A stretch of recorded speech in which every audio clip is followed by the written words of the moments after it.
Hello viewers, welcome back to my YouTube channel. আজকে তোমাদেরকে আমি লাল লেয়ার মুরগি রান্নার একটা রেসিপি শেয়ার করব। তো মুরগিটা ভালো করে কেটে নিবা। কাটার পরে যেই পেটে ডিম থাকবে, কলিজা, এগুলা তোমরা মানে একটু আলাদা করে রাখবা। অ্যান্ড অবশ্যই এটা আলাদা করে তুলে রাখতে হবে, কারণ এটা যখন তুমি মাংস রান্না করবা শুরুর দিকে দিলে পরে একদম ঘেটে তরকারিটার কালার নষ্ট হয়ে যাবে। সো এই কাজটা কিন্তু মাস্ট করতে হবে। এইখানে ডিমের যে নালিটা থাকে আমি খুব মানে পছন্দ করি, এটা আমি খাই, তার জন্য আমি এটা নিয়েছি। তোমরা এটা খেয়ে দেখতে পারো, খুবই টেস্টি।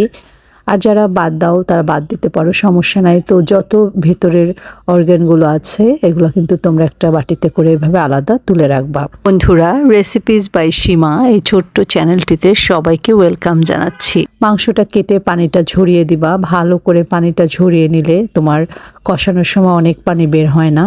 আর দেখো, আমি পাটাকে এভাবে টুকরো করে নিয়েছি। তো যারা পাটা ফেলে দাও, আর যারা রাখতে চাও অবশ্যই এরকম কেটে দিবা, তাতে করে মাংসটা কিন্তু একদম সিদ্ধ হয়ে যাবে। আরেকটা জিনিস দেখো, রানটা অনেক শক্ত থাকে, তাই মাঝে আমি এরকম করে চিড়ে চিড়ে দিয়েছি, এতে করে মশলা ঢুকবে এবং রান্নাটাও বেশ ভালো হবে। এই মুরগির পেটের মধ্যে এরকম আস্ত ডিম থাকে মাঝে মাঝে, মানে মোস্ট অফ দ্য টাইমই থাকে।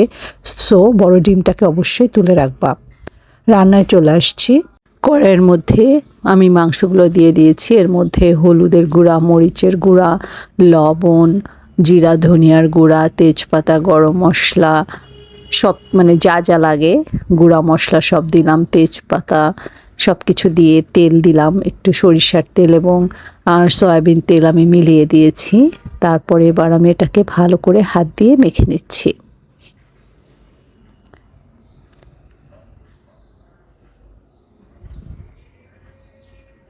তোমরা অনেকে অনেকভাবে এই মাংসটা রান্না করো, কিন্তু আজকের এই রেসিপিটা যদি পুরোপুরি ফলো করতে পারো তোমার মাংস রান্নাটাও কিন্তু অসাধারণ হবে।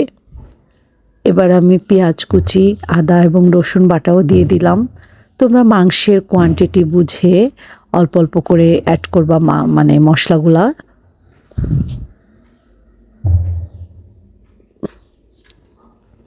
খুবই ভালো করে মাখিয়ে নেবা বাইরে থেকে, তাতে করে মশলাটা সব জায়গায় যাবে। ঢাকা দিয়ে এবার আমি চুলোয় বসিয়ে দিচ্ছি, কোনো ম্যারিনেট করিনি। 3-4 মিনিট পরে একটু ঢাকাটা তুলে মাংসটা নাড়িয়ে দিচ্ছি। এই মুরগিতে প্রচুর পরিমাণে তেল বের হয়, তাই খুব বেশি তেল দেওয়ার প্রয়োজন হয় না। তবে আলু, তারপরে পেঁয়াজ রসুন এগুলো বুঝে অবশ্যই একটু তেল দিবা। ঢাকাটা তুলে আমি আবার নাড়াচাড়া করে দিচ্ছি। দেখো কত পানি বের হয়েছে এবং মাংসগুলো কিন্তু আকারে ছোট হয়ে গেছে। সব সময় চেষ্টা করবা যে মাংসের থেকে যে পানিটা বের হবে এই পানিটা অবশ্যই শুকিয়ে, মানে কষাতে কষাতে শুকিয়ে ফেলবা। তারপরে তুমি ঝোলের পানি অ্যাড করবা, তাতে করে মাংস থেকে বাজে গন্ধ বের হবে না। আবার ঢাকা দিয়ে 5 মিনিট পরে চলে আসলাম।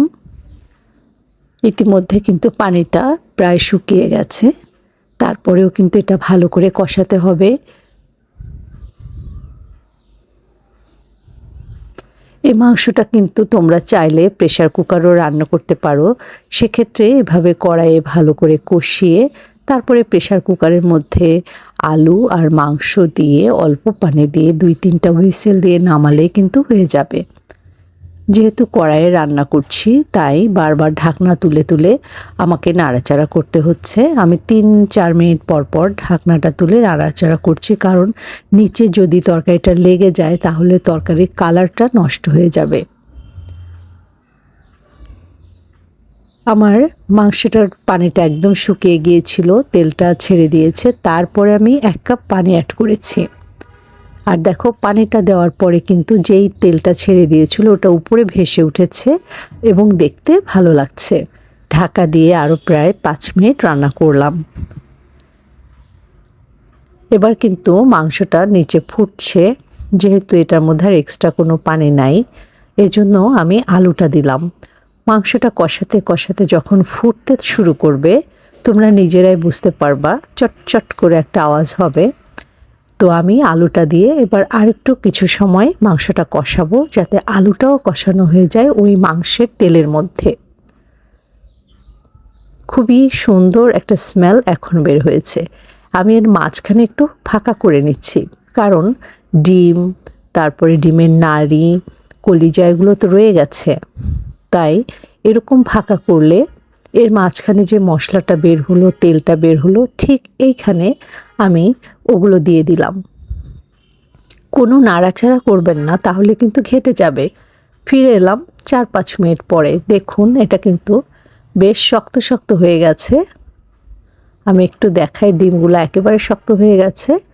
এই পর্যায়ে আমি ঝোলের পানিটা দিয়ে দিচ্ছি, কারণ আমার আলু মাংসগুলো বেশ ভালো করে কষানো হয়েছে। ঝোলের পানিটা একটু বেশি দেই, কারণ মাংসটা আসলে অনেক শক্ত, সিদ্ধ তো হতে হবে, আলুটাও সিদ্ধ হতে হবে।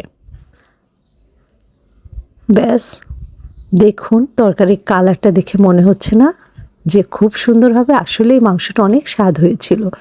আমি কিন্তু মাংস আলু সমান সমান করে পানি দিয়ে দিলাম। এবার ঢাকা দিয়ে ঢেকে তোমার যতটুকু ঝোল লাগবে সে পর্যন্ত তুমি জাল করবা মাঝারি আঁচে। আমি প্রায় 5-6 মিনিট পরে দেখাচ্ছি তোমাদেরকে। তো টোটাল আমার প্রায় 50 মিনিটের মতো মাংসটা রান্না করতে সময় লেগেছে। ওরকম 40-50 মিনিটের মতো তোমার সময় লাগবে মাংসটা রান্না করতে। তাতে প্রায় আমি 25 মিনিটের মতোই মাংসটা কষিয়েছি। নামানোর আগে আমি অল্প করে গরম মশলা গুঁড়ি দিয়ে দিলাম, আর চুলাটা বন্ধ করে আমি ঢাকা দিয়ে কিছুক্ষণ ঢেকে রাখলাম সেট হওয়ার জন্য। ঝোলটা আমি সমান সমানের থেকে একটু নিচে রেখেছি। দেখো এরকম কি সুন্দর হয়েছে না তরকারিটা? হুবহু রেসিপিটা ফলো করলে তোমার রান্নার প্রশংসা সবাই করবে। আজকে বিদায় নিচ্ছি, সবাই ভালো থেকো। আমার চ্যানেলটা সাবস্ক্রাইব করার অনুরোধ রইল। টাটা।